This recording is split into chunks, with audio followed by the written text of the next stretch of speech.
política, la teoría crítica y la crítica en la filosofía, en homenaje al doctor Fernando Huesca Ramón. En esta mesa 6, pues, ahorita contamos con la agradable presencia de nuestros compañeros. Esperaremos que los ponentes faltantes se integren conforme van avanzando. De no ser el caso, pues de todos modos hay que recordar que siempre es posible entablar un diálogo rico y ver ahí donde otro vería una carencia, ver la posibilidad de poder trabajar con más tiempo, con más calma y pues de tener un diálogo más enriquecedor. Me permito entonces, en el orden que tenemos previsto, presentar primero a nuestro compañero Orlando Miguel Flores Valverde. Es licenciado en Filosofía, egresado de la Universidad del Desarrollo del Estado de Puebla, UNIDES, y tiene una maestría en psicoanálisis por la Universidad Autónoma de Zacatecas. Actualmente se encuentra cursando la maestría en Filosofía en la Benemérita Universidad Autónoma de Puebla. Y pues en esta ocasión nos viene a presentar su ponencia titulada ¿Es actual que la forma siga considerándose contenido? Pues bueno, Orlando, por favor, tienes la palabra.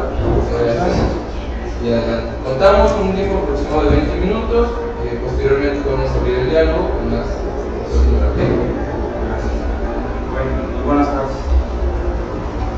Pues bueno, voy a compartir una cosa que tiene que ver con mi proceso de formación en la maestría. La idea es compartir con ustedes algo que pues ya como que intento que pasar por un tipo de sparring. Entonces compartirles esto es muy interesante para mí. Pues adelante y gracias por su atención. Si es actual que la forma siga considerándose contenido, en su texto La filosofía americana como filosofía sin más, se expone una afirmación que servirá como plataforma para tener claridad de lo que se estará hablando en las siguientes líneas respecto a la teoría crítica y si podría ser actual la problemática de la forma y el contenido de la filosofía.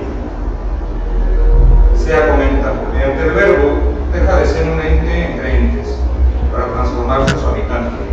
Esto es, en el que da sentido a este mundo y universo distinguiendo, separando, igualando y unificando al resto de los entes que carecen de esta cualidad. Los entes dejan de serlo para transformarse en esto o aquello, en relación con el nombre que les da esa especial existencia al expresar, al hablar de ellos. De la referencia anterior toca destacar dos aspectos de ella. Por un lado está el lugar privilegiado que ocupa el ser humano, en relación a todo lo que no es él. Y en segundo, otro tema importante que aborda el filósofo mexicano consiste en el lugar central y privilegiado que ocupa el humano, entre todos los otros entes, al darles incluso sentido a estos en relación a su función de control y distinción.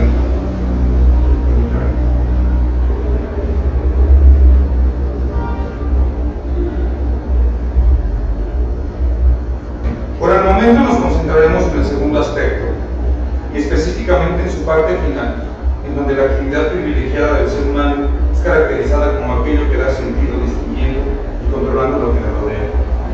Si podemos encontrar en el mundo convencional espacios, ideas o cuestiones sociales que promueven la distinción con base en un modelo inspirado en el principio de identidad, por muy benevolente que se muestre, eso no quita su disposición lógica por el dominio. Cerraremos la ponencia ejemplificando didácticamente con la manera que puede establecer la relación entre el ser humano y los animales. Puestos en la tarea de hablar algo sobre la teoría crítica, la referencia anterior servirá de escenario para estimular nuestra reflexión en torno a la necesidad de un dispositivo crítico basado en la dialéctica negativa de Adorno, el cual se implementa a través de la aplicación de un modelo de análisis crítico a los planteamientos que hacen afirmaciones absolutas sobre la realidad. Tal vez sea posible más adelante, no en este espacio, imaginar que la figura crítica se ha fortalecido, hasta demandar otro concepto para identificarla. Si toca imaginar una figura crítica, también imaginamos el nombre. Este dispositivo crítico ya consolidado podría ser un sensor crítico. Si lo anterior llegara a ser posible, se estaría frente a un tipo de ordenación tentativa que podría ser una propuesta práctica ya instanciada de la teoría negativa de Adorno. Este sensor crítico debe exponerse como evidencia de un dispositivo que promueve el sostenerse, a pesar de la explosión de sentidos, en la siguiente pregunta: ¿cómo sostenerse cuando se postula que no hay un sentido oculto trascendente, ni tampoco un sentido inmanente representado como uno existente que precisa ser revelado? ¿Acaso la dialéctica negativa de Adorno puede ser aplicada como un modelo de análisis crítico a posturas que presuman comprender, explicar el origen y la existencia de la realidad por medio de una aprehensión de lo en sí, o sea, especulativo, o a través de la constitución de lo en sí, es decir, subjetivo? Aquí queda claro que en la primera forma de aprehensión, la razón está detrás de esta posibilidad. En la segunda, toca demostrar aquí que existe en esta la posibilidad de que también esté detrás la razón, pero disfrazada de otro trascendente, que además se comprende como opuesta a la razón, lo que Adorno llamará la paradoja de sustrato idealista.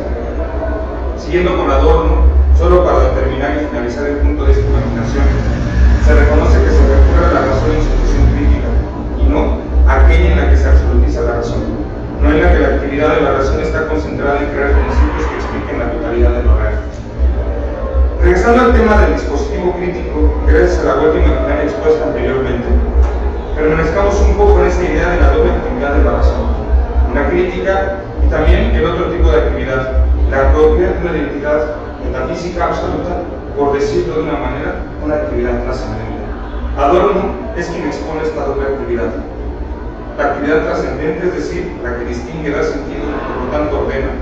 El retrato hablado desea, en su libro, que responda a la pregunta por la posibilidad de la filosofía en América, y otra, de aspecto trascendental, en la que la razón actuaba como autoridad crítica, tenía una función cognitiva de escrutinio.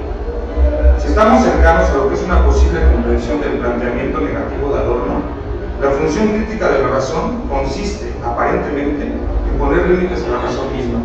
Es la que va a limitar la actividad de una entidad metafísica, algo así como su proceso de autorregulación que hace evidente las condiciones de posibilidad de los procesos que dan vida a sus productos. Es probable que esta estrategia de regulación pueda ser superada por los productos de la actividad metafísica de la razón, no por la actividad de la razón, sino por lo que ella constituye, produce. Si lo anterior es posible, entonces la crítica no se dirige a la actividad de la razón, se confronta directamente con sus productos, debido a que en ellos está el impulso de hipostasiarse, el deseo de llegar a ser el principio de una metafísica que explique la totalidad de lo real. Una nueva modalidad de los ataques de los productos de la razón es postularse como ajenos a ella, no originados por ella y que incluso están en contra de su actividad, pues al ser metafísica está preñada de racionalidad en su labor de dar sentido a lo que es una dogmática. En estas nuevas propuestas, el sentido es manifestado por la existencia que está frente a mí. Esto puede justificar la necesidad de un dispositivo crítico que revele si en ese planteamiento que pretende hacer una afirmación total sobre lo real, lo incide en lo real, se guarda, o sea, si en eso se guarda la forma de un para sí. En el proceso de especificar qué tipo de enfoque crítico está considerando Adorno, inmediatamente sale al encuentro la idea de una irreconciliabilidad entre sujeto y objeto, que armoniza bien con la idea del principio de no identidad, que respalda toda la propuesta negativa de la dialéctica en Adorno. Esta propuesta, para consistir en articular justamente lo contrario, en articular justamente lo contrario, es decir, la divergencia entre concepto y cosa, entre sujeto y objeto, y la irreconciliabilidad entre ambos. En su estudio sobre Kant, Adorno hace una observación sumamente interesante sobre la metafísica y una posible definición de ella. En realidad, no es más que una forma que se malinterpreta en el contenido. Mirando fijamente esta distinción, es necesario hacer un alto en la equiparación que hace el filósofo alemán entre crítica y dialéctica negativa. Y querrían proponer, esto dice Adorno, aquí, técnicamente, de una manera muy general, la afirmación de que la dialéctica negativa de la que les he desarrollado los elementos y la idea, en lo esencial, es lo mismo que una teoría crítica. Y el fundamento de esto también lo ofrece líneas más adelante, cuando habla de lo que aborda tanto la crítica como la dialéctica negativa. Teoría crítica designa realmente sobre el aspecto subjetivo del pensar, es decir, justamente la teoría, mientras que dialéctica negativa no solo indica ese momento, sino asimismo la realidad concreta que es alcanzada por ella. Es decir, que el proceso no es solo un proceso de pensar, sino que al mismo tiempo es un proceso en la cosa misma. Entonces, es posible a estas alturas que la dialéctica negativa, en cuanto a pensamiento crítico, lleve una actividad que implique la crítica a la hipóstasis del espíritu como lo absolutamente primero y lo absolutamente fundamental. Lo anterior se presenta como otra manera de hablar del problema forma y contenido y su confusión. Dicha confusión puede ser considerada como el producto de un giro dogmático que ignora la base trascendental, propiciando así una pretendida posición soberana en la lucha contra una realidad que no deja aprenderse absolutamente. Para evitar vaguedades y gracias a la observación de Adorno sobre el sustrato idealista, será presente que en su discusión en torno a los límites del sujeto, en cuanto a su pretensión de aferrar la totalidad de lo real por la fuerza del pensamiento, hay una observación crítica que pretende evidenciar la inclinación en el ser humano por dominar lo real.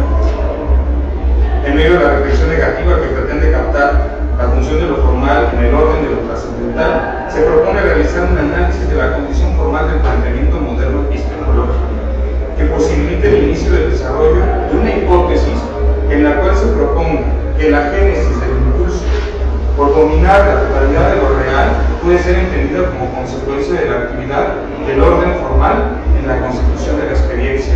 Por lo tanto, lo que se quiere pensar a su comprensión es el concepto de hipóstasis en la filosofía de Adorno y la idea de dominio que está en ella, con la firme intención de mostrar que la actualidad de la teoría crítica depende de si se está o no frente a un planteamiento del que se pueda sospechar ha considerado que la forma es contenida.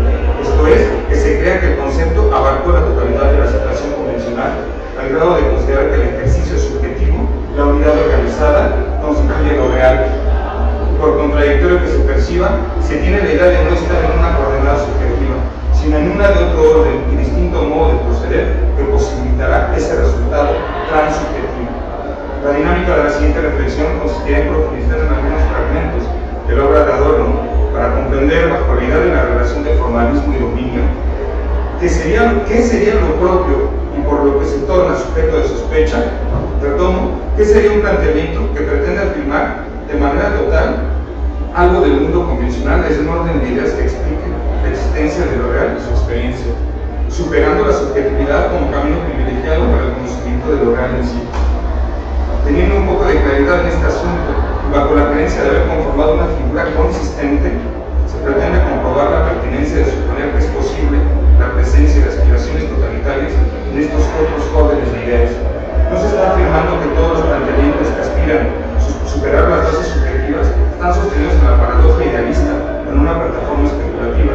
No, solo se hace la recomendación de revisar el planteamiento de Adorno para extraer algunas conclusiones de su ejercicio negativo que puedan servir después de organizarlas como dispositivo crítico y así determinar qué aspectos de las afirmaciones podrían tener una propensión a convertirse en los elementos de un sistema que pretende en un futuro constituir una unidad para hacer hipostación en lo real y desencadenar un proceso de dominación. En sus textos iniciales, como son la actualidad de la filosofía, la idea de una historia natural, se encuentran esbozos muy valiosos sobre este tema que se irán robusteciendo a lo largo de su obra. En una de las conferencias, el fondo subjetivo es expuesto explícitamente, y en el otro lo hace en su argumento de la transitoriedad. En el primer texto mencionado, la actualidad de la filosofía, lo hace en su argumento se refiere a esta situación como la más profunda paradoja que siguió después de la crisis del idealismo.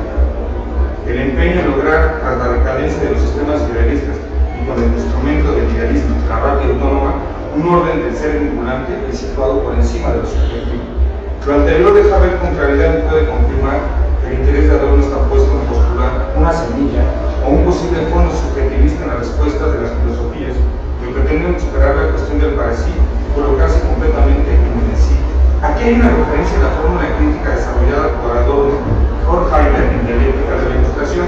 El hombre de la ciencia conoce las cosas en la medida en que pueda hacerlas, de tal modo que en sí de las mismas se convierten para él.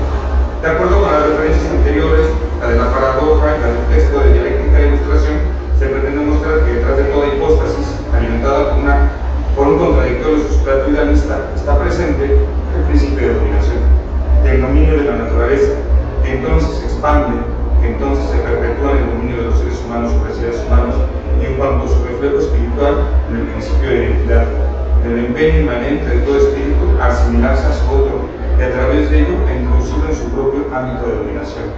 Expuesta la idea de dominio bajo el formato de la hipóstasis y sostenida por una paradoja de sustrato idealista que se ha presentado en la filosofía posterior al idealismo. Las líneas anteriores han mostrado que es una paradoja la que posiblemente sostenga el malentendido de la forma creyéndose contenido. De acuerdo con lo anterior, toca especificar cómo entiende Adorno la dinámica propia de la mencionada paradoja, en su carácter de rasgo distintivo de un formalismo que tiende a crear vínculos de dominio en filosofías que desarrollan afirmaciones totales sobre lo real y que aspiren a alcanzar por medio de las mismas categorías que trajo a la luz el pensamiento subjetivo post-cartesiano, esa objetividad que tales intenciones contradicen en su mismo origen. En cada intento se retoma el modelo idealista de la pretensión filosófica de la totalidad, ser capaz de desplegar a partir de sí misma el concepto de la realidad y toda realidad. Y aquí el lado formalista de la paradoja. Desde un para sí, como es el caso mencionado del despliegue desde sí de un concepto total de lo real, se habla del sí, pero en relación absoluta con la fuente original del sujeto, aunque sea negado. La relación entre un formalismo epistemológico y la dialéctica negativa de Adorno puede entenderse como una crítica compartida a la imposición de la forma sobre el contenido del pensamiento moderno, lo que lleva a una relación de dominación entre los seres humanos y la naturaleza. Se podría pensar que Kant, en su obra Crítica de la razón pura, establece que nuestro conocimiento del mundo está estructurado por formas a priori, como las categorías del entendimiento y las formas de la sensibilidad. Estas formas son necesarias para que podamos organizar la experiencia y constituir conocimiento significativo. Sin embargo, Kant advierte que estas formas no dan acceso directo a las cosas en sí mismas, sino solo a los fenómenos que percibimos a través de ellas. Esta limitación implica que nuestro conocimiento está inherentemente mediado por la subjetividad. Por otro lado, Adorno, en su obra Dialéctica Negativa, critica la tendencia del pensamiento moderno a reducir la realidad a esquemas conceptuales y categorías abstractas, lo que él llama identidad conceptual. Adorno sostiene que esta identidad conceptual simplifica y distorsiona la complejidad y la riqueza de la realidad, imponiendo una uniformidad que niega la posibilidad del principio. Podría considerarse que tanto Kant como Adorno argumentan que las estructuras formales del conocimiento pueden actuar como filtros que distorsionen y simplifican la realidad. Esta imposición de la forma sobre el contenido tiene importantes consecuencias en la relación entre los seres humanos y la naturaleza. En primer lugar, perpetúa una visión instrumental de la naturaleza, en la que los recursos naturales se consideran simplemente como medios para alcanzar fines humanos, sin considerar su valor intrínseco o su interconexión con otros elementos.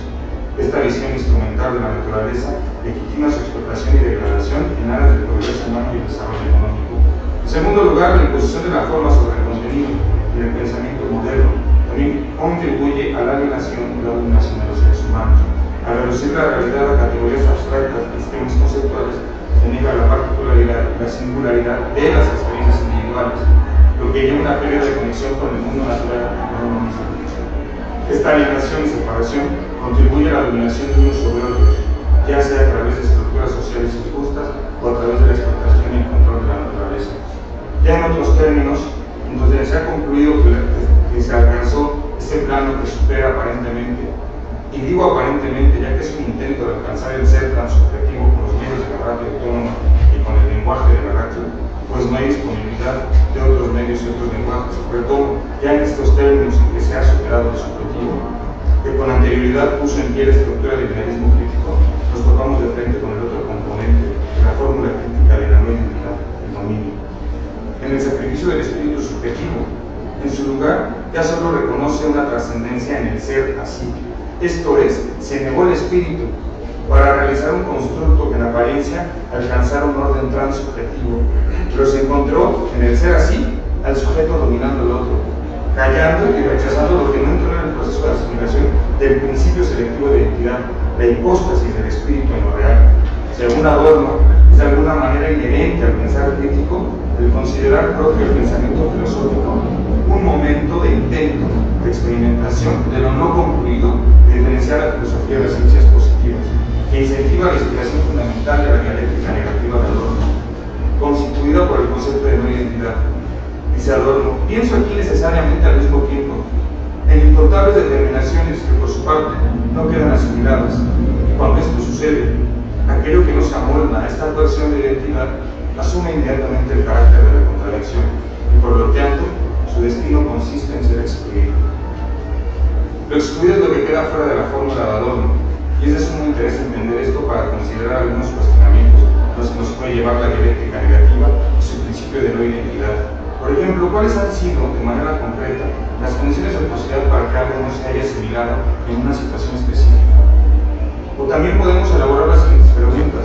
La base paradójica de situaciones convencionales o teóricas puede ser una clave que dé la pauta para hallar aspectos de la realidad que pueden ser analizadas en un modelo crítico de tipo negativo que propone una forma de trabajo abierta y directa con lo no asimilado. Entonces, ¿qué hacer con lo que no queda asimilado por una idea basada en el principio de identidad? A continuación se plantea un ejemplo que se espera de mayor claridad de la problemática que plantea y su actualidad. En nuestro presente hay tendencias sociales y teorías que admirablemente promueven la vida, su cuidado y respeto por el simple hecho de existir. Concretamente es una defensa de la vida y sus distintas manifestaciones. De lo anterior solo queda analizar la concepción común y explotar la aceptación que manifiesta que esta idea ha sido absoluta e incuestionablemente asimilada. Pensemos en estos productos sociales que promueven acciones benevolentes con los animales. El problema puesto en el marco de una dialéctica negativa, su apuesta ahí, no está en confirmar si hacen un bien o un mal. La duda está en el planteamiento que hace afirmaciones sobre ellos. Y si eso, a pesar de las muchas consecuencias benevolentes que se pueden presentar, está sostenido por un formalismo que por su sutilidad disimula una dominación. Tal vez ahora los procesos de dominio sobre las mascotas, los animales, ya no consisten en dinámicas de depredación o explotación violentas. Es más común manifestar empatía por los animales y estar lejos de una concepción de control y dominio, pero de alguna manera siguen siendo parte de nuestro mundo convencional. Y no dejan de ser dotados por un sentido en una relación constituyente, recordándose, ¿no? El canino, por ejemplo, no deja de ser comprendido a través de la constitución subjetiva. Puede ser parte de nuestro mundo, pero limitado por la relación establecida por y con el ser humano. Este es el sustrato subjetivista que debe estar presente para mantenerse alerta de una posible actualización del impulso de dominio en el ser humano. En un acercamiento a lo diferente, la aceptación o reconocimiento de esto por parte de un sistema guarda la intención de asimilarlo y necesariamente producirlo de acuerdo a las normas deducidas del principio hipostacial en lo real, para que a partir de él sea desplegado un orden que dé sentido a todo cuanto existe. Desde la reflexión de la dialéctica negativa que se compara de lo que no está del lado subjetivo, solo se puede concluir que aún en un infinito de empatía, el sujeto está detrás de lo que se diga y afirma de los animales. En este orden dialéctico se reconoce que el ser humano parte de una antropomorfización cuando habla sobre el otro. La dialéctica negativa revela una tautología cuando la forma se confunde y se cree contenido. Por ejemplo, parece que un animal puede ser respetado. Para ser respetado debe ser entendido humanamente.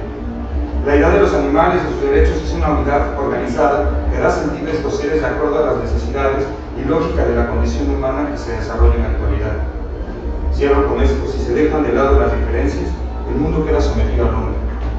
Autoafirmación unitaria, unidad impuesta, la proyección de lo subjetivo en la naturaleza, dialéctica de la ilustración. El ejemplo ha servido para considerar que el para sí podría estar presente en una concepción sobre los animales para mí, una actualización del para sí que se muestra pretenciosamente como una apariencia en sí.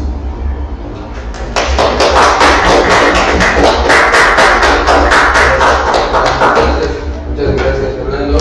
Ya tengo ahí mis comentarios. Debemos ya llegar pronto. Ya urge.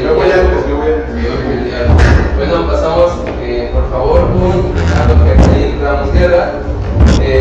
Ricardo Gersaín es maestro en Ciencias Políticas por la Benemérita Universidad Autónoma de Puebla y actualmente es doctorante en Filosofía Práctica en la UAP. Entonces, en esta ocasión, Gersaín nos viene a presentar su trabajo titulado La agarofobia y la concreción de Marcuse. Por favor, Gersaín. Gracias. ¿Querías proyectar? No. Okay. Bueno, mi tema es la agarofobia y la concreción de Marcuse.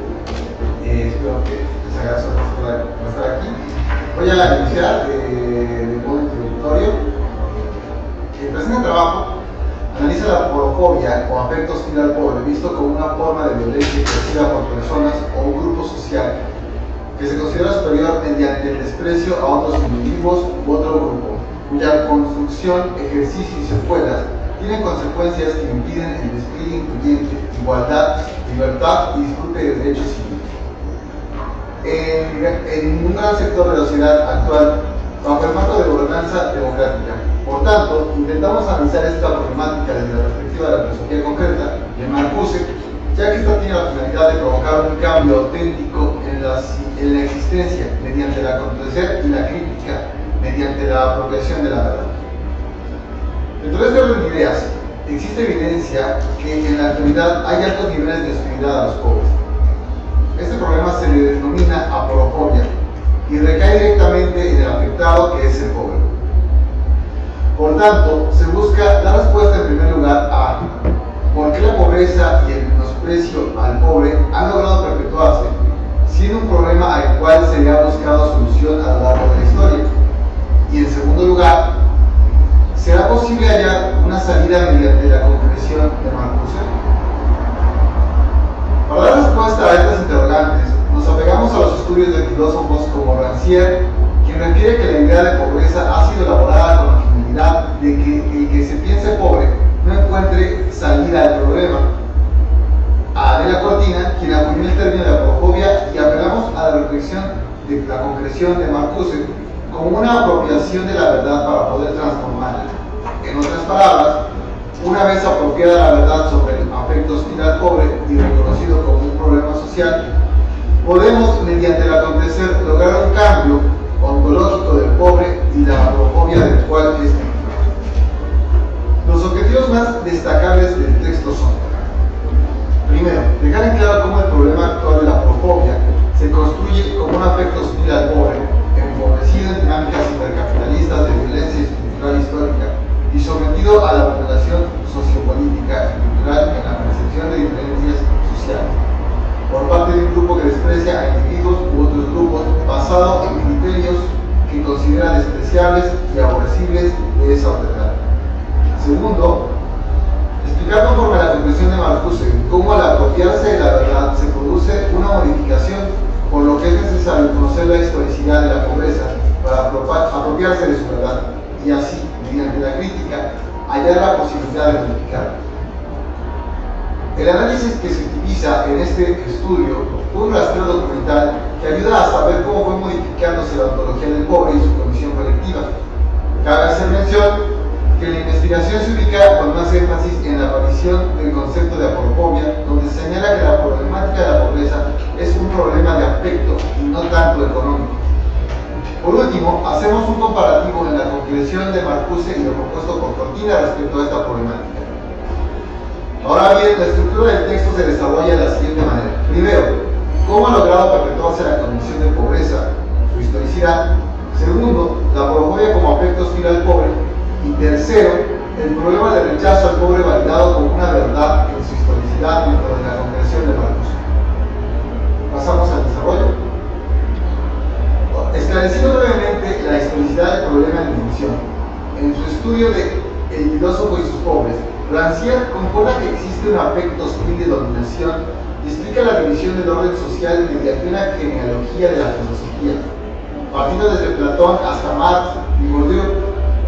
En concreto, el centro de su argumentación señala en qué manera las formalidades de la ciencia social tienen la pretensión de demostrar la dominación fundada en el axioma de encomendar a los dominados en quedarse en su lugar. Rancière menciona, en primer lugar, que los dominados no pueden salir por cuenta propia del modo de pensar y de ser que el sistema de dominación es así. En segundo lugar, no deben perder su identidad intentando obtener una cultura ajena.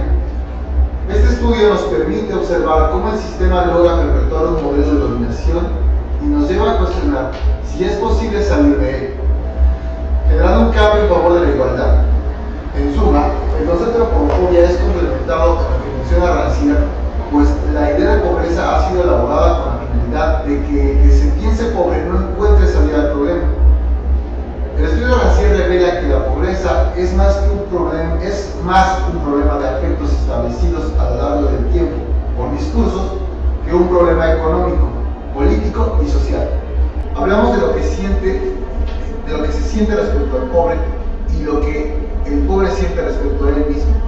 En otras palabras, esta problemática da pie a pensar la aporofobia, es decir, el rechazo hostil afectivo al pobre, lo que ha generado que el problema se perpetúe, permitiendo que un grupo pueda dominar a otro mediante la legitimación de su discurso de rechazo. En este orden de ideas vamos a esclarecer el concepto de aporofobia como problemática actual. El concepto de aporofobia es es una aportación reciente al idioma español de la filósofa Adela Cortina, derivado de los vocablos griegos aporos, sin salida, hipomero, miedo, aversión. La finalidad, según la propia pensadora, es visibilizar y atender el problema contemporáneo de hostilidad, odio o desprecio a los pobres, quienes, como se verá, son cada vez más en el mundo por las propias condiciones contextuales que se viven.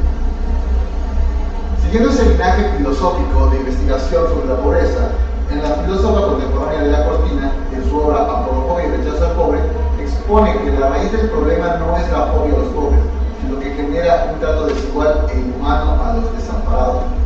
En su trabajo, menciona que el rechazo no es tanto por extranjería como de pobreza, ya que no rechazamos a los extranjeros por ser turistas, cantantes o deportistas, sino que el rechazo está dirigido a los que no tienen nada de valor que intercambiar, sin importar incluso si son sus familiares.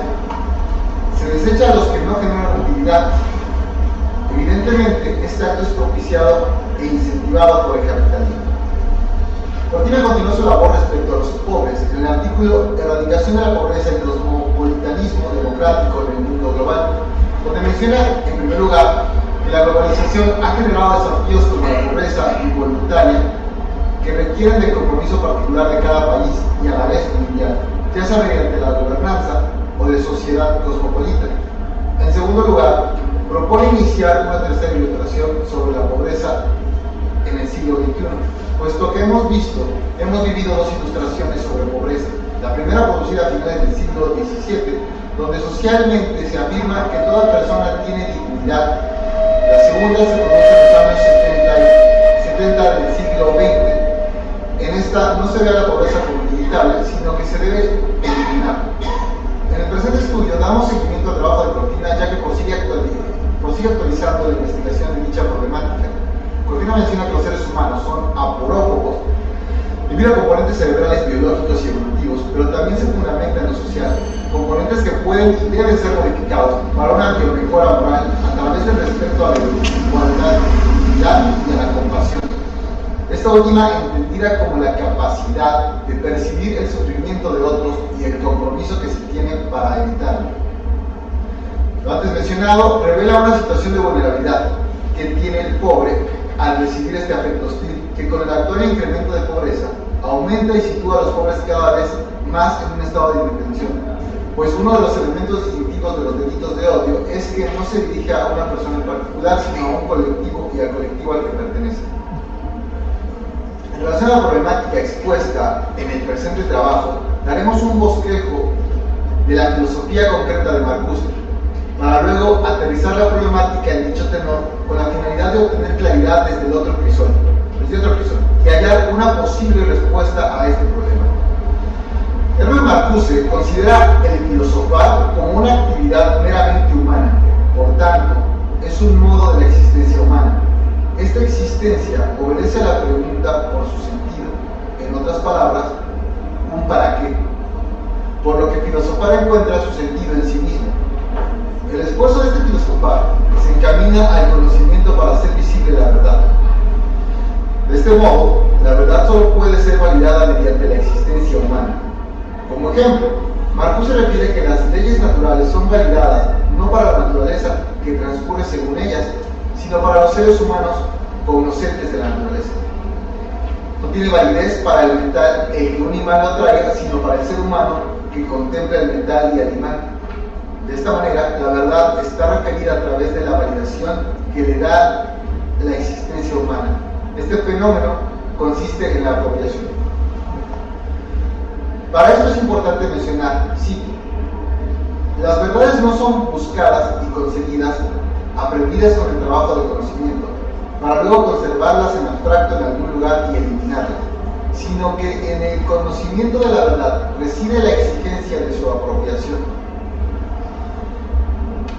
Es justo en este punto donde podemos ver que Cortina concuerda con Marcuse, ya que suele decir que las palabras crean realidades. Sin embargo, Cortina revierte el sentido de esta sentencia para afirmar que existen realidades tan patentes que exigen un nombre, pues sin ser nombradas corremos el riesgo de hacer invisible el hecho, con las terribles consecuencias que se derivan de ello, al no poder incorporar aquella realidad en la conciencia, el diálogo y la reflexión. En este sentido, concuerda con la apropiación de la verdad para reflexionar sobre ello.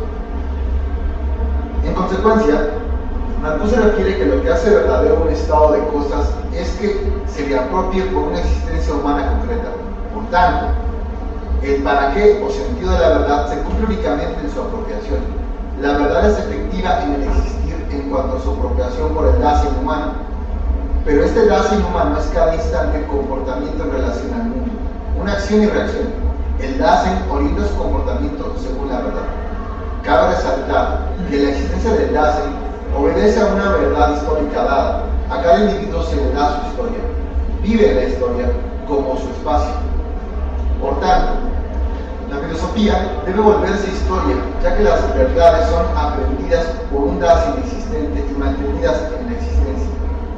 Es por esto que Marcuse hace una diferenciación del modo de obtener la verdad, considerando a esta como ciencia práctica, que va de lo abstracto a lo concreto, puesto que la concreción se opone a la abstracción, ya que la concreción es la apropiación de la verdad. Por tal motivo, distingue entre la abstracción y la inmediatez, como efectos conservadores que no permiten transformar la verdad en mejoramiento humano. Y propone a la concreción que permite el rendimiento crítico y es de efecto transformador. Marcuse detecta como problema al capitalismo, puesto que agota la necesidad de sentido, la cual cierra la oportunidad de la crítica. Es por eso que menciona la necesidad de un acontecer en la práctica para renovar la verdad establecida y encontrar un nuevo camino. En este orden de ideas, aterrizamos la idea de la pobreza, la idea del problema de la pobreza, como una verdad que se ha construido a lo largo de la historia, privilegiando a un grupo que se cree superior a otro. Esto equivale a apropiarnos de la verdad y reconocer la problemática de ella emana. Por tal motivo, siguiendo lo que propone Marcuse, una vez conscientes de la situación de la problemática de la pobreza actual, debemos orientar a la filosofía correspondiendo al carácter existencial y actual de la verdad, pues para el caso de la filosofía concreta, la contemporaneidad no es en cada caso la verdad, y tenemos que buscar verdades posibles que den una mejor respuesta al presente y que transformen la realidad mediante la destrucción de lo ya establecido. En búsqueda de un nuevo horizonte. Estas verdades posibles son sostenidas en la filosofía respecto a la situación de la existencia problemática contemporánea de la pobreza. Y para tomar la decisión de una nueva verdad es necesaria la práctica, el acontecer. De ser así, las posibles verdades gestadas en la filosofía como resultado de la mezcla de conocimientos, vida, verdad y contemporaneidad, habrán logrado un cuidado auténtico de la existencia. En función de lo planteado, Marcuse refiere que la filosofía rumbo a la acción pública logrará un acontecer al menos en situaciones donde la existencia actual esté sacudida en sus bases. En otras palabras, donde la realidad se lucha por nuevas posibilidades del ser. Esta práctica de la filosofía cumpliría con su viejo título de ciencia primera, actuando como dadora de posibilidades ante realidades caóticas. En conclusión, para nuestro estudio, la verdad que localizamos es un problema contemporáneo de afecto social pobre, el cual impide a los individuos en condición de pobreza su actuar autónomo, ya que cuando el individuo se identifica en condición de pobreza, se encasilla impidiendo su desarrollo privilegiado al grupo que se cree dominante. Esto demanda la necesidad de poner en práctica nuevas verdades posibles que emanen de la filosofía concreta, para no quedarnos en la inactividad del caos establecido. Pues como refiere Marcuse, es una traición de la filosofía a su propio sentido si se le coloca de lado y se siguen manteniendo discusiones intemporales. Las conclusiones que comparten tanto Marcuse como Fortín es poner en práctica la filosofía, puesto que tanto uno como otro preconizan la idea de la educación para que la nación pueda transformar esos conceptos ontológicos que tiene de pobreza. Ahora bien, en esa praxis también ya para el caso propiamente de Cortina, alude a hacer incentivos en las instituciones de gobierno de esas transformaciones de los conceptos de afecto al pobre, de hostilidad proponemos ampliar y se requiere que advertir y dar razón del comportamiento apócrifo permitirá poner en el orden de la discusión filosófica contemporánea situada un tema de frontera, no desde las condiciones económicas o desigualdad, sino como menciona Aguirre, desde el enfoque de sufrimientos generando la interacción social tópico del desarrollo de la filosofía política.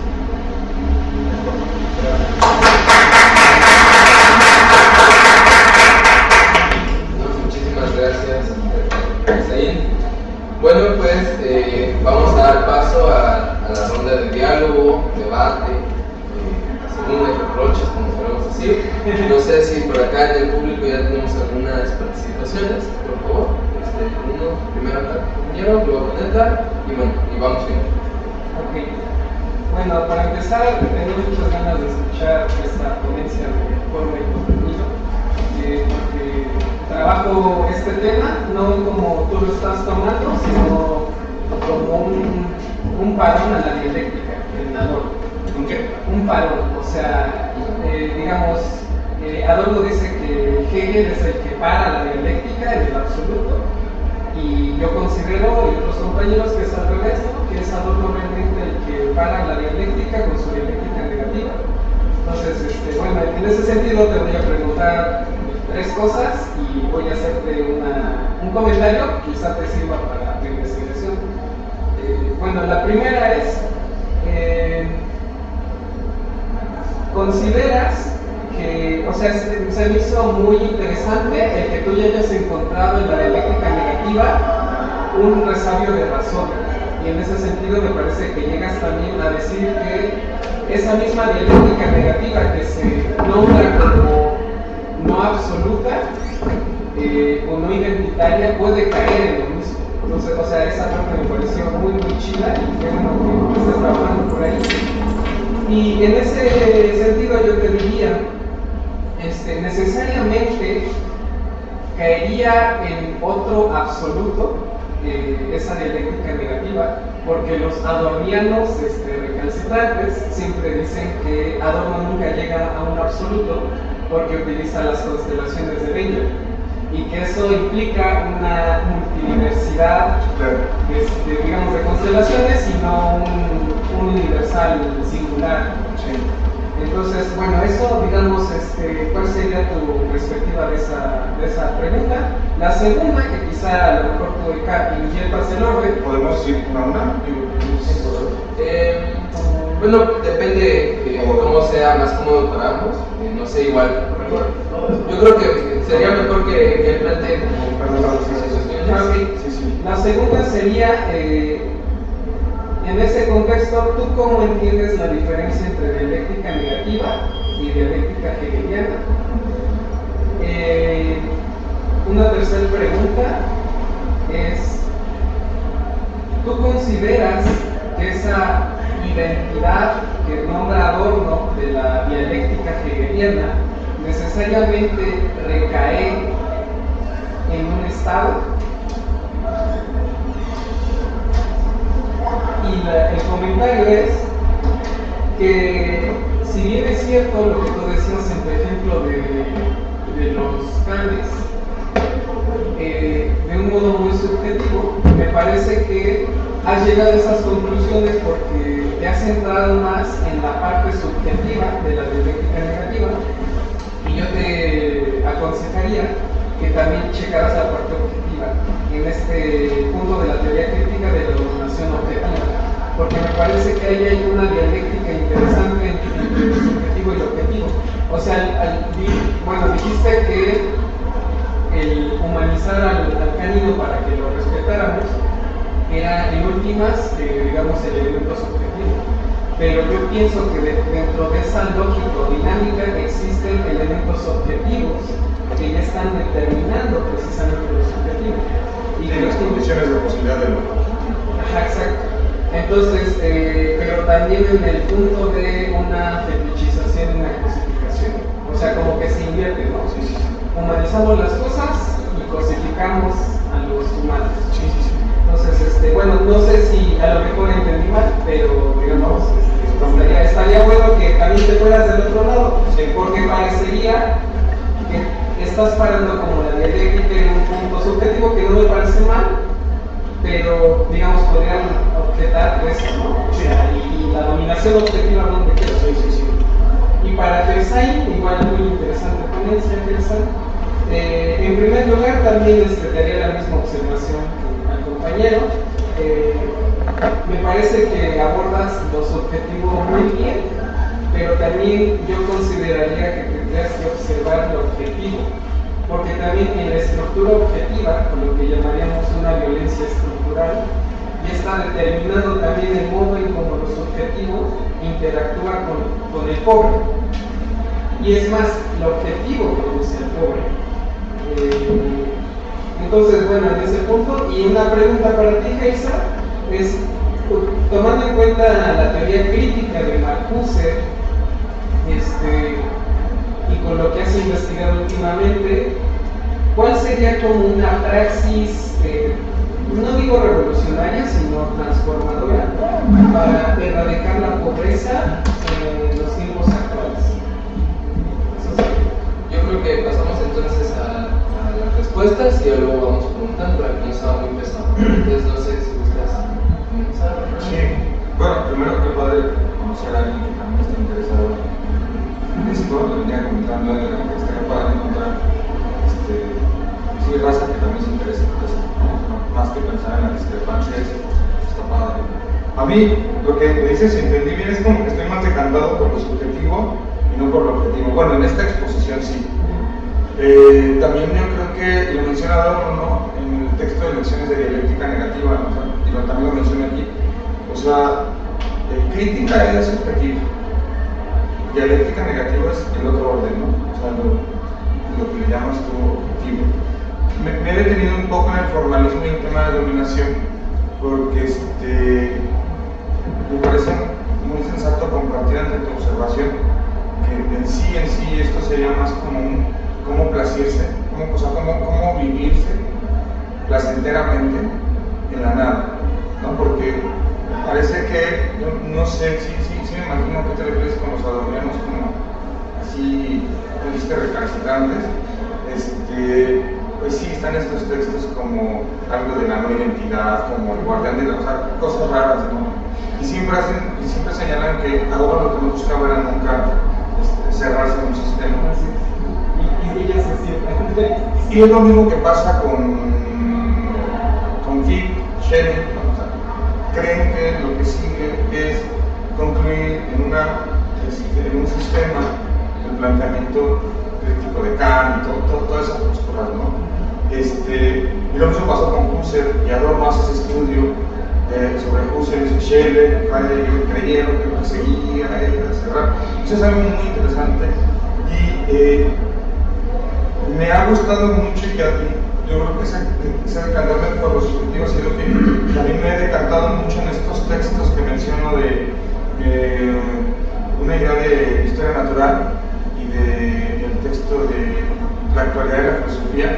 Sí, es que justamente me quedé en esto, o sea, vine a exponer esto porque ya de manera personal pues me da bronca de repente escuchar como discursos que hablan sobre los animales, yo sigo poniendo en referencia, o sea, más bien como que esta postura, este dispositivo que no alcanza a ser un sensor crítico, está en la búsqueda de todo residuo, ¿no? De hipostasiar o de querer hipostasiar. Creo que la palabra clave de esto es hipostasiar. Sí, me quedo en lo subjetivo ahorita porque, pues bueno, la pregunta que es actual que la forma siga considerándose como contenido. O sea, ahorita quería hablar de, pues vamos, como este autoengaño, ¿no? Que podemos encontrar en las paradojas idealistas y que, pues en mi experiencia en la maestría, siempre me he quedado con el no mal sabor de peso, con el sabor de decir, y es que parece que están quedándose en lo subjetivo, parece que se está impostasiando, parece que se está haciendo una afirmación que pretende no ser ni desde lo subjetivo ni que resulte una cuestión subjetiva, sino desde algo objetivo. Entonces me detuve y consideré que para llegar al objetivo sí tengo que entender el periodo crítico de Adorno para llegar al objetivo, porque si no, sí, inevitablemente, ¿no? Se pensaría que al cerrar, hice la pregunta sobre Hegel, entre la diferencia, pues sí, Adorno de alguna manera sí lo deja ver, aunque muy tiernamente en este texto de una idea de historia natural cierra, ¿no? O sea, ahí en historia natural, si tú lo revisas, te vas a dar cuenta que Adorno sí está cerrando con Benjamin y con Lucas, con la convencional, el mundo convencional y la alegoría, y como la transitoriedad dice, es que es el ser natural que es histórico, y es el ser histórico que es natural, entonces es una sí termina cerrando y es muy simplona, ¿no? También yo creo que es algo personal de ver la manera tan simplona en que Adorno cierra como cierran todos. Por eso me quiero quedar como ahorita en la polémica de los objetivos. Lo del Estado, no te entendí bien por eso. Es que, digamos que Adorno implica que esta idea totalizante de la dialéctica siempre recae en la forma Estado, como para absolutizar, armonizador de contrarios, por así decirlo. Sí. Y digamos que ahí está igual esa diferencia entre forma y contenido, ¿no? Para Adorno, la forma Estado siempre va a ser capitalista, independientemente de su estructura, de gobierno. Entonces, digamos que tú consideras, o sea, que precisamente esa identidad sí llevaría necesariamente a un Estado, o sea, creo que sí Adorno se encarga de diferenciarse siempre o distinguirse de la dialéctica de Hegel, que termina siendo una cuestión positiva o de reconciliación, y Adorno siempre va a optar porque justamente la dialéctica no va a ser un proceso de reconciliación, sino que siempre tiene que mantenerse esta tensión de no reconciliación, ¿no? De no afirmar, de no ser el cierre y decir que esto es. Porque entonces creo que no sería como hegeliano, sino sería más kantiano y más una línea idealista. A mí me llama mucho la atención lo que hizo el Estado, porque creo que Adorno esta respuesta podría lograrse con la distinción entre la idea de sin sentido materialista, ¿no? Y la idea de interpretación filosófica. O sea, Adorno va a distinguir entre la investigación científica y la interpretación filosófica en estos dos textos. Y en la interpretación filosófica justamente dice, ¿y cómo hacer que la realidad se abra de vuelta? O sea, ¿cómo posibilitar que el objetivo sí sea objetivo? O sea, como melancólicamente, sino cómo tener un garante de que se ha acariciado lo en sí y no estoy hipostasiando, poniendo las condiciones para entrar en una línea de dominación. O sea, creo que si Adorno es una invitación a sostenerte en el vacío, en la no reconciliación, pero no creo que de una manera como crear un sistema que no es sistema. No sé si sirvió de algo todas las cosas. Gracias. Pues respondiendo primero a la pregunta de cómo una práctica transformadora de los tiempos actuales. Pues propiamente vinculando esto con lo que menciona Marcuse, ¿no? Si esto marca esa parte de la concreción, ¿no? Ese validar de la verdad. Tomar en cuenta la historia que hemos vivido pobreza, ¿no? los conceptos que hemos tenido de pobreza y sus respuestas o alternativas que tiene la misma sociedad para encontrar salidas, ¿no? A solucionar esta problemática que en la práctica no hemos visto que haya tenido resultados óptimos, ¿no? Por el lado económico, social y político, que ha sido lo que más se ha contribuido, más contribuciones han tenido, ¿no? Viendo esta historia del concepto del pobre, justo en esta concreción que habla de la apropiación de esa verdad, no es que te apropias mediante el estudio de la historicidad, te apropias de esa verdad, vuelves concreta la filosofía y la haces práctica. Buscas otra salida, obviamente mediante la praxis. ¿Cuál sería la salida que yo propongo mediante esta dinámica metodología que hace Marcuse? Es el de volver a ver los aspectos, ¿no? Que las soluciones que se han dado hoy en día, tanto económicas como políticas, no han tenido los resultados esperados, y es como momento de hacer ese giro afectivo que puede ser hablado hoy en día y checar, ¿no? Cómo como históricamente hemos transmitido, se ha transmitido esta forma de afectar al otro hostilmente hacia el pobre, ¿no? Que ha perpetuado esta condición de pobre y genera problemáticas con las que vivimos, ¿no? De delitos y diálogos, discursos de violencia contra el colectivo que pertenece a la pobreza. Esa es como que mi respuesta, y te agradezco, sí, esa parte de la sensibilidad voy a tratar de checarle más la parte de pero propiamente para la como lo ve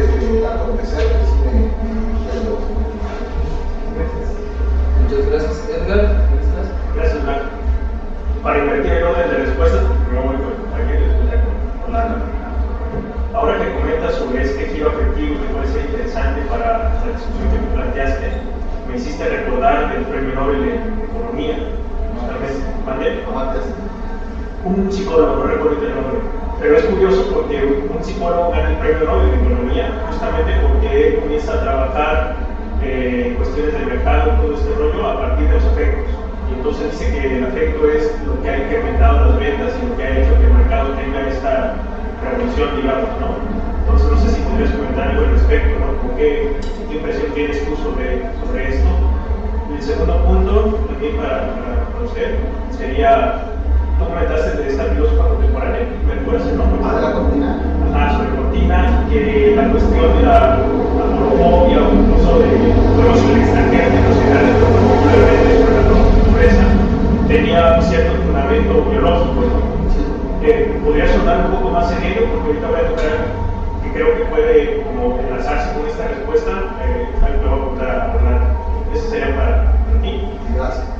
Para Orlando, muy aleccionado el comentario que hizo el compañero hace un momento, yo también tenía la impresión que no sé si la teoría crítica en Adorno puede ser pensado más como un método o una teoría, ¿no? Porque si es como teoría, entonces siempre se cabe la peligrosidad que ya señaló el compañero, ¿no? De que se pueda quedar también como algo dominador, que sean los preceptos de la teoría crítica adorniana las que dirigen los modos de reflexionar, y entonces en ese sentido pues hay otra forma, digamos, enmascarada de dominación. Lo expresó bastante bien el compañero, solamente quería preguntar si tú consideras más que es una teoría o puede ser, para salir de esas aporías, un método, ¿no? El número 2, quizá también en relación a mi compañero, pues es que lo dijo bastante bien en muchos sentidos. Ahora entiendo que estaba más desatado por la parte idealista, y entonces mi pregunta iba que había otras teorías en la ciencia, por ejemplo, pensando en la convención de Maxwell, para hacer saber, ¿no? La convención de Maxwell es un tipo de criterios que dicen que dos atractores, o sea, dos elementos que estructuran una forma, podemos pensar en casi como el punto, ¿no? El punto hace como una estructura estable, un remolino, se puede decir así. Los atractores, cuando se encuentran, pues siempre va a tener uno, digamos, va a tener ganando al otro porque uno tiene menor fuerza que uno y que el otro. En términos filosóficos, podríamos tomar que el pensamiento, las ideas pueden ser una suerte de atractores que organizan una forma de reflexionar en torno a ella, es una idea, y entonces tú empiezas a elucubrar de una manera reflexiva a partir de esa idea, y entonces se organiza una constelación de pensamientos alrededor de ese punto y la cosa en sí, ¿no? Entonces, cuando la cosa en sí está matizada, digamos así, por ciertos elementos del espíritu, un árbol, que ya en valor mayor grado tenemos conocido sobre él, parece que su fuerza es menos atrayente que la de la idea y entonces puede ganarle en ese sentido, ¿no? Pero cuando sale por coronavirus, que aparentemente tenía cierta virginidad, por decirlo en ese sentido, entonces aparece con mayor fuerza y entonces, pues parece que ahí la inversión se cumple. Tenemos otra teoría, por ejemplo, la matriz jacobiana. La matriz jacobiana es una campo vectorial, un campo de líneas, un río si se quiere, ¿no? El ejemplo más hacia la mano. La matriz jacobiana serían las derivadas parciales de esos elementos, de esos valores de los vectores, ¿no? Y podemos traer otras escenas, ¿no? Con esto quiero señalar que aparentemente a partir de estas posturas, pues el no ser y el ser están en cierta relación. No es que estén asociados o que haya a veces una impostación, pero la relación ya es operativa o instrumentista y entonces se posiciona, pero parece que en un primer momento, como dices tú mismo, ¿no? Que ya ciertos elementos de la realidad, por decirlo así, que tienen cierta fortaleza y que entonces necesitan ser expresados o significados, entonces parece que en ese sentido pues el no ser no es que esté desatenado del ser, sino que siempre sea una relación, digo, para concretarlo de manera así muy quizá conocida por todos, las ideas de Simondov, ¿no? Pero no en ese sentido sobre la relación. ¿Tú qué pensarías al respecto de cara a la teoría crítica en relación a esto, ¿no? O sea, que no siempre hay impostaciones en primer momento, sino que más bien el no ser está en relación con el ser y de aquí que se puedan controlar los elementos. Y por último, ya de forma más fundamental, quizá incluso hasta dogmática, el Samuel Lawrence, en la ponencia que tuvimos apenas, pues este compa lo que dice básicamente es que los fenómenos no son causados por un sujeto trascendental, sino más bien por el órgano, cerebro específicamente, ¿no?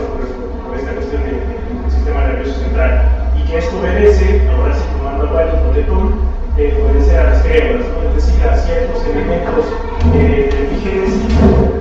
están recogiendo la historia de la especie, filogénesis, y que entonces a partir de eso los fenómenos que se pueden generar pues son subsecuentes a este elemento fundante. Me gustaría tener su opinión al respecto. Gracias.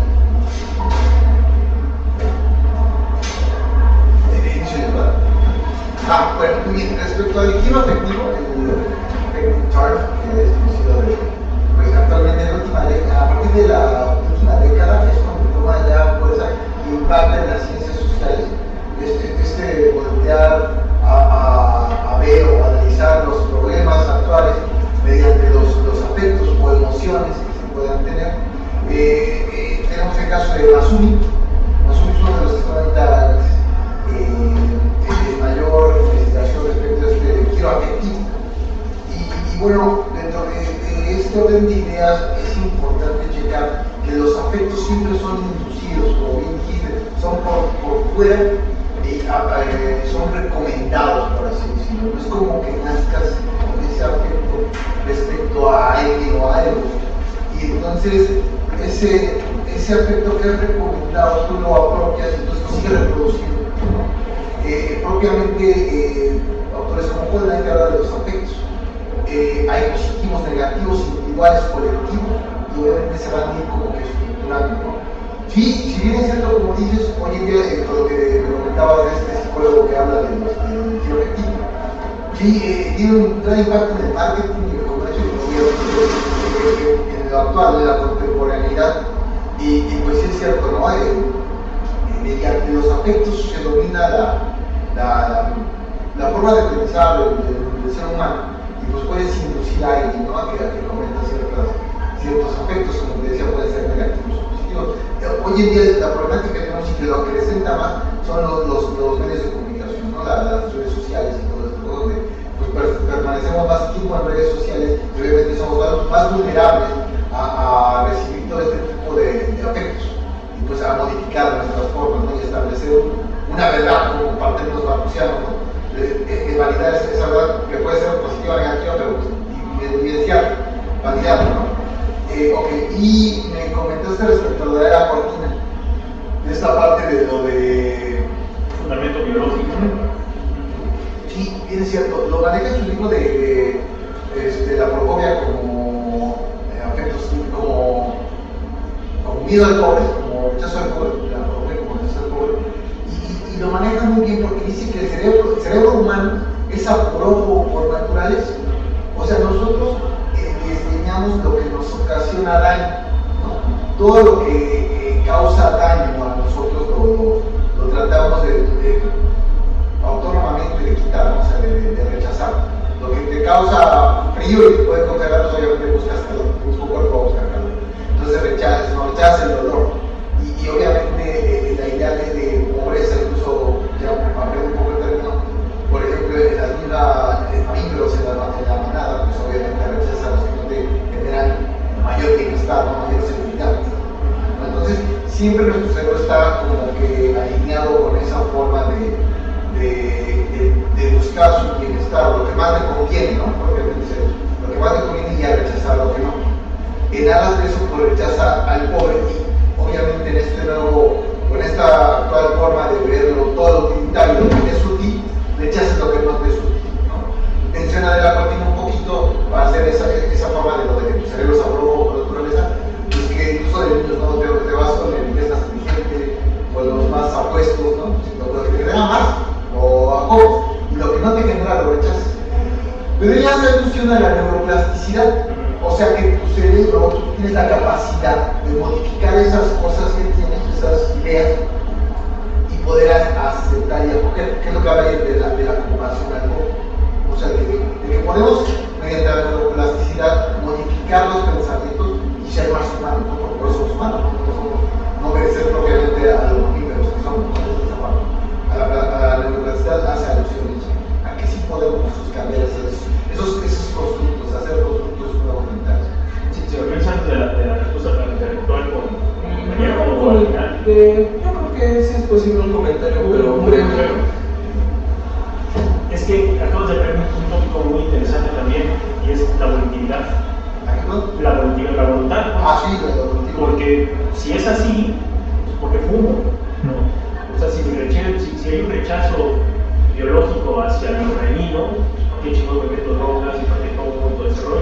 pero ahora tú hablas de la plasticidad neuronal. Estoy de acuerdo parcialmente en ello. O sea, estoy de acuerdo con la plasticidad neuronal, pero estaría un tanto en desacuerdo en que sea, pues, o sea, cuando uno da puerta de monte, ¿no? ¿De dónde viene esta modificación? Si viene de lo social de forma dialéctica con lo cerebral y viceversa. Por eso comentaba hace rato que parece, no sé, y es arbitrario también, ¿no? Que quizá la idea de las cremas y todo este rollo puede dar cierta respuesta de manera muy breve, se dice en la biología que lo que nosotros tenemos como idea de constructos así diferenciados por el lenguaje tiene de base, o de fundamento, por decirlo así, tres elementos biológicamente determinados, ¿no? Por la especie. Y una es el miedo, el deseo sexual y hambre. Entonces quizá en este caso la laboratorio obedezca a miedo. Entonces instintivamente se despliega, claro, por las funciones simbólicas que ya estamos ahí, esas funciones simbólicas que son evidentemente parte del contexto cultural y van a su vez técnicamente modificar las plasticidades neuronales. Solamente me queda mucha duda, siguiendo tu línea de pensamiento y con lo que tú estás defendiendo con esta autora, que la entiendo, ¿no? O sea, ¿por qué tenemos una tendencia a algo que en sí nos lleva a la discusión? Entropía, pues. Sí, claro. Bueno, para ser breve,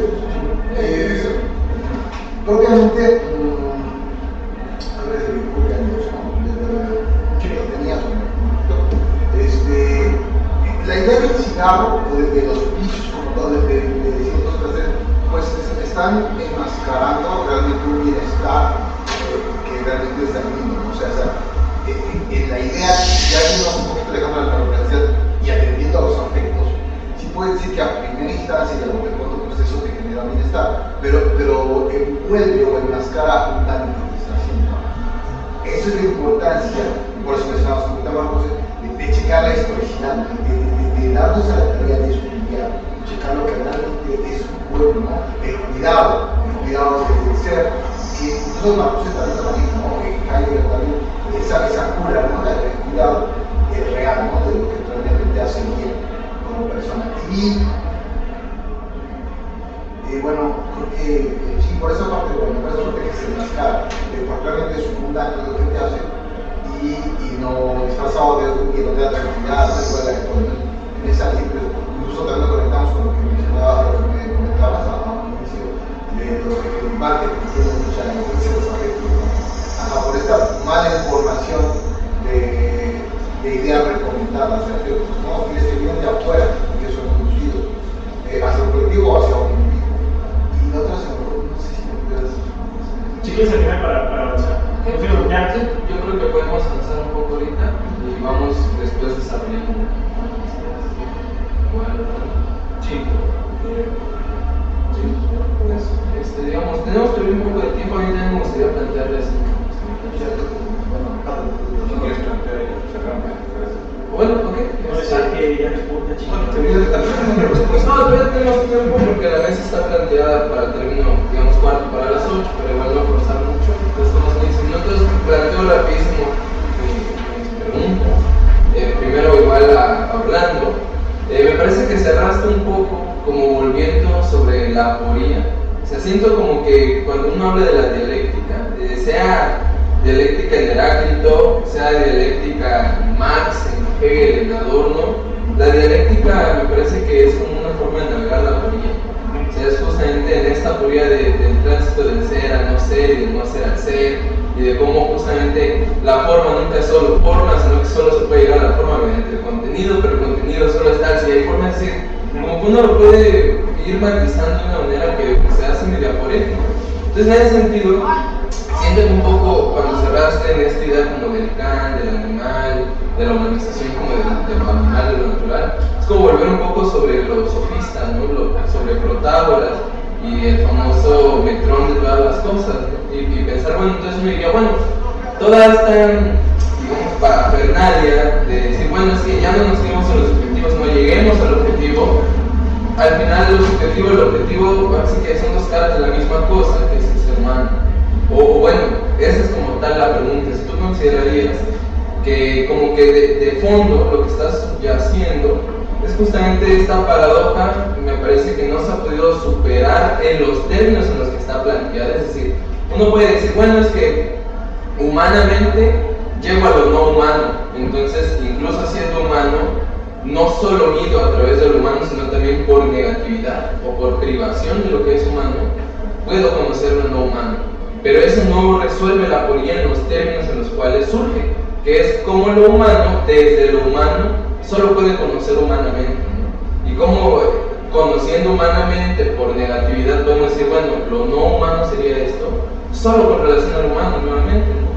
Entonces, eso es como un poco lo que me lleva al segundo punto. Si tú consideras que como que uno recae en una suerte de misticismo, es decir, ¿a qué voy con esta idea de misticismo? Como puesto desde el marco, por ejemplo, de Wittgenstein, de decir de lo que no es posible hablar hay que callar, si en eso, más que solo una mera indicación epistemológica, veríamos esta otra indicación más bien de corte místico, de, por ejemplo, la forma en tanto que forma, o sea, la forma puramente formal no puede ni siquiera ser dicha, porque el decir, el hablar, es devenir lo ilemorfismo, el ilemorfismo mismo del lenguaje, ¿no? O sea, el sonido de mi voz es contenido, la palabra le da la forma a mi voz como ruido, pero que el ruido nunca fue ruido, ¿no? O sea, decir que la voz antes de ser voz fue ruido ya está matizado nuevamente por el concepto, ¿no? Ya es forma. Entonces, es un poco eso, ¿no? Como que si tú considerarías casi como, pues a lo mejor saliendo un poco de la perspectiva propiamente adorniana de la dialéctica, si como que justamente la dialéctica es una especie de navegar lo aporético y que sí da muchos frutos, ¿no? Pero que como que en el fondo se funda en una base mística, ¿no? Como en este sentido del silencio, de la pura... del acceso no oral, no sé, es algo que igual a mí me cuesta mucho matizar, pero justamente cómo hablar de lo que no podemos hablar, ese es el gran asunto. Y para Husserl, igual un poco en la línea de lo que venía contando ahorita Edgar, justamente sobre esta relación entre la materialidad, la neuroplasticidad, el ámbito de lo social, incluso la planteé una vez para Edgar, y a lo mejor ahorita, si no nos da tiempo, la seguimos dialogando afuera. Y si no, es como que decir es que está lo natural y lo social, y cómo pasamos de lo natural a lo social y de lo social a lo natural, justamente como tratando de hipostasiar o sustancializar dos reinos, ¿no? Que en realidad no se presentan así en la vida, ¿no? O sea, el mero hecho de decir es que el mundo natural y lo natural propiamente natural, como decía hace rato, regresa en esta aporía de no poder, en esta circularidad, no política. Esa circularidad no puede salir del humano, ¿no? Y por ejemplo, como decimos, bueno, es que la neuroplasticidad es justamente la capacidad que tiene una estructura neuronal, una serie de redes neuronales, de estar en constante movimiento.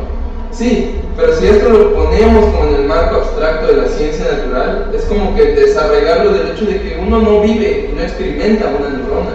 O sea, la neurona te configura según este marco naturalista, positivista, etc. Pero uno no es neuronas, ¿no?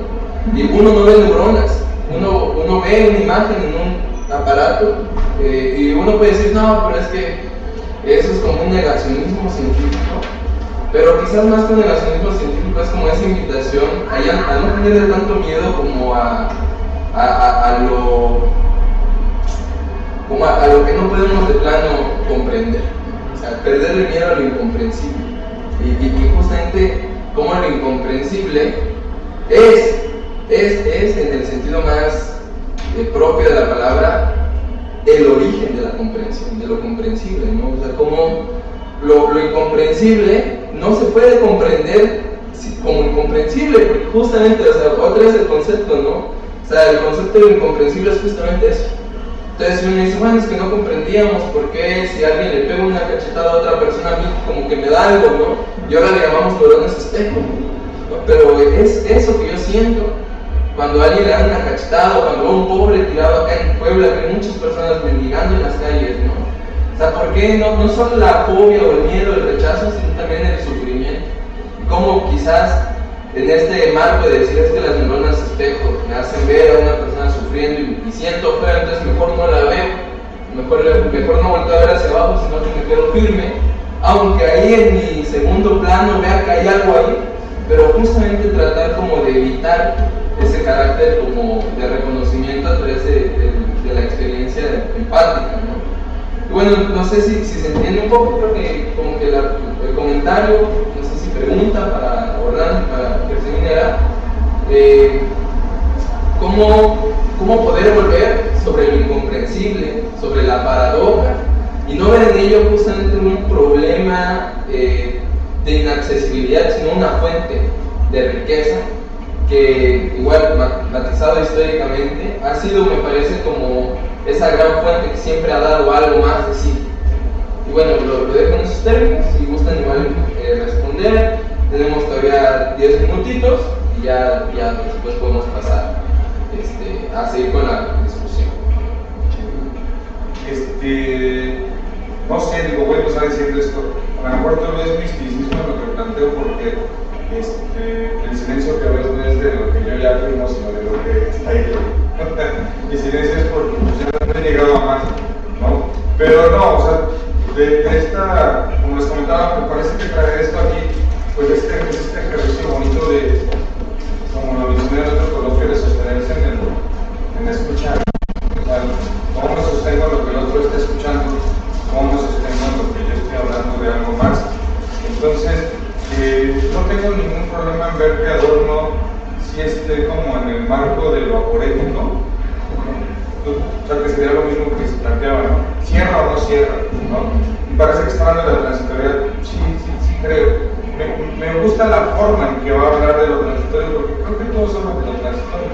O sea, creo que por eso digo que sigue siendo actual la forma, que se piensa como contenido, porque yo creo que sea con la responsabilidad, sea con las ontologías planas, creo que sí es incómodo reconocer que por lo menos ya no se ve el sujeto ahí, no se dejan de ver las huellas de que alguna vez estuvo el sujeto ahí. O sea, creo que sí hay que considerar esto como lo que hablaba con Romero, ¿no? Me parece que seguimos jugando en el espacio cambio, que fue para nosotros constantemente, me parece que lo dice. Creo que sí, creo que siempre va a haber un silencio, creo que Adorno no va a cerrar, y lo que, si te entendí bien, es que pues sí, de alguna manera se cierra. Si eso es lo que estabas planteando, pues creo que te entendí eso. Pues sí, creo que no está Adorno para decir eso de él. Siempre habla de sus intérpretes de ideal. Adorno está hablando de lo transitorio, está hablando del cierre. Yo me quedo con una cosa de Adorno, lo más bonito que he leído de él, cuando en su texto de lecciones de dialéctica negativa dice: igual es una cuestión personal esto de la aberración que tengo por las niñas. Perdón por este chiste tan local. Es que, pues hasta en eso voy a decir, no voy a cerrar, a lo mejor sí me jode que haya alguien que quiere que todo sea al final bonito y que se pueda entender, y a lo mejor está bien, y como yo no logro dar con la verdad absoluta, pues me voy a encargar de que nadie llegue a esa verdad porque hay que llegar a ella.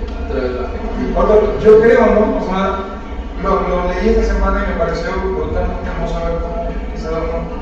A lo mejor todo este desmadre se trata de: no quiero que se cierren las cosas. ¿Y dónde lo dice? De lecciones, te lo voy a pasar. O sea, al final a lo mejor es una aberración personal, no sé cómo dice lo probablemente, no querer que haya síntesis. Ya.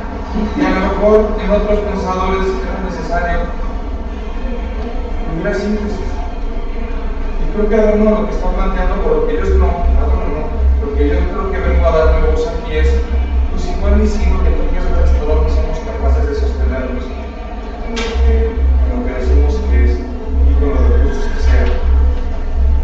Porque sí veo un camino que trata de dejar la aporía, y es cuando va sobre lo dogmático, lo escéptico. Yo ahí metería un momento relativista, y cómo la crítica es un llegar, tumbar al otro, pues con la intención de seguir en este juego, de no poder cerrar. Cuando pongo el ejemplo del animal, lo pongo porque, si ustedes recuerdan, cuando está este grupo de SEA, que estos filósofos, no sé si tengan conocimiento un poco de todo lo que tienen estos filósofos posteriores a la migración española, la guerra civil, como SEA, que se quedan, y Peirón, pues se señalaba mucho, o se señala, se lo menciona mucho, cómo la gran disputa en ese sector de Bartolomé en las casas es un concederle por lo menos el grado de homúnculos a los de acá. O sea, dentro de toda la compasión y misericordia cristiana que pueda haber en Bartolomé de las casas, le concede a los hombres de acá la condición de homúnculo. Eso me parece que se le está diciendo, puede ser animal siempre y cuando me sirvas a mí. Me recuerda mucho esta relación con los derechos humanos, donde decía que el francés y el inglés podían luchar por la libertad, todos estos valores, pero solo que lo dicen valiosamente para los franceses. Y los demás pueden estar supeditados a lo que yo considero es el sentido de la vida, para que entonces pueda ser yo libre. Yo no estoy diciendo que esté mal el trato con los animales, y estoy igualando a los hombres con los animales. Me parece que para eso ya han habido otras personas que se han encargado. Yo lo que conté es que nos tenemos en la parte subjetiva o crítica para meter un dispositivo que siempre esté al acecho de cualquier forma que pueda volverse dominante. Me parece que esto al final del día es un dispositivo que yo quiero, lo comparto de manera personal, volverse un sensor crítico, porque a veces me parece que detrás de estos discursos emancipatorios puede haber una beta o una vena, un alito ahí de dominación. Ya de manera personal me ha acercado a grupos feministas de todo tipo de grupos, y es muy interesante ver que internamente hay dinámicas patriarcales, verticales, discriminatorias, y por eso me parece tan bella la referencia de Adorno. Igual nada más es que me hagan caso, igual nada más mi berrinche, y creo que eso es una auscultación que se debe hacer cuando se pretende afirmar de manera absoluta algo sobre lo real. Y creo que lo más sano sí es, porque no hemos encontrado la forma de ver cómo nos podemos sostener lo transitorio, y la apertura de lo real pues es un reconocimiento de que al final del día no hemos abarcado todo. No hay que hacer mucho hablar de eso. Me parece que esta referencia del fuego ser es un antecedente a que antes ya se ha intentado darle un lugar sensato a lo animal, y se empezó con los seres humanos. Pues va por ahí esto de sí no podría negarse una línea, un rasgo de totalidad en Adorno, sí. Por eso no llegué ahorita a la parte dialéctica negativa, que es abordar lo otro. ¿Cómo es teoría crítica? Pues según yo tengo entendido, por esencia, teoría crítica se refiere a cuestionar las condiciones de posibilidad de lo que hay, y si se tiene razón, por qué están haciendo así las cosas. Me parece que si me decanté por el sujeto, pues porque justamente ese era el objetivo de esta ponencia, hablar de la condición subjetiva planteada desde Adorno. Me llevo mucho y con mucho agradecimiento esta demanda por el objetivo de que me parece que confirman que si hay necesidad de ello, que no ha habido el gallo que pueda responder. ¿Te gustaría agregar algo más? Sí, pues bueno, ya me acuerdo de la voluntad que decías, ¿no? Esa parte de las voluntades afectar a los niños, ¿no? Entonces, bueno, pues porque también va a determinar los conceptos de resumo. Y hablas de esta parte más de la elasticidad, que obviamente es un diálogo de corriente, creo que sí es cierto, ¿no? O sea, naturalmente podríamos decir que somos aprófobos, sin embargo, lo que nos evidencia de nuestra condición natural como mamíferos es esta humanidad, ¿no? Que somos seres humanos y que tenemos esa parte de conciencia, ¿no? Que podemos experimentar, y es justamente en la experimentación donde radica eso, ¿no?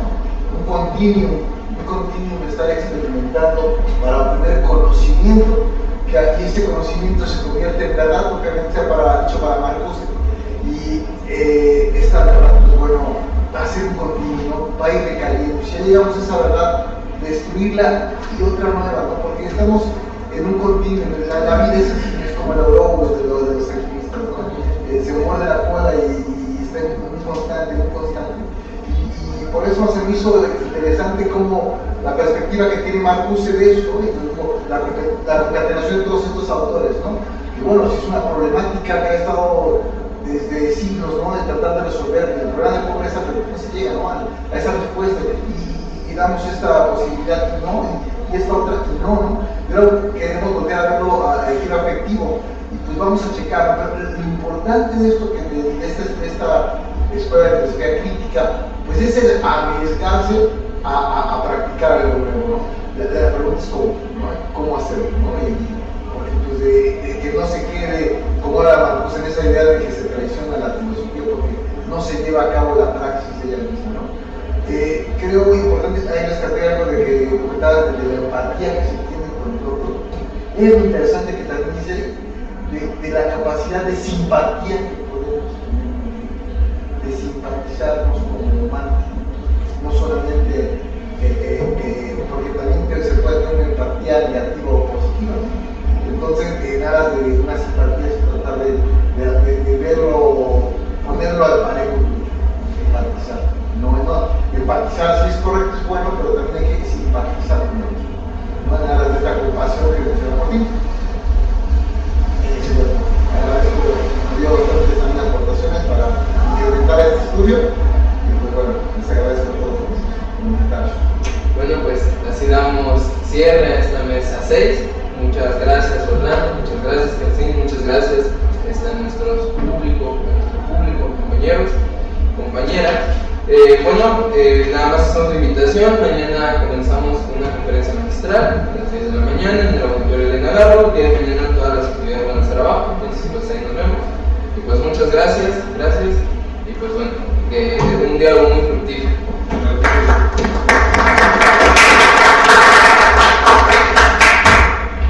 Una chuleta, ¿no?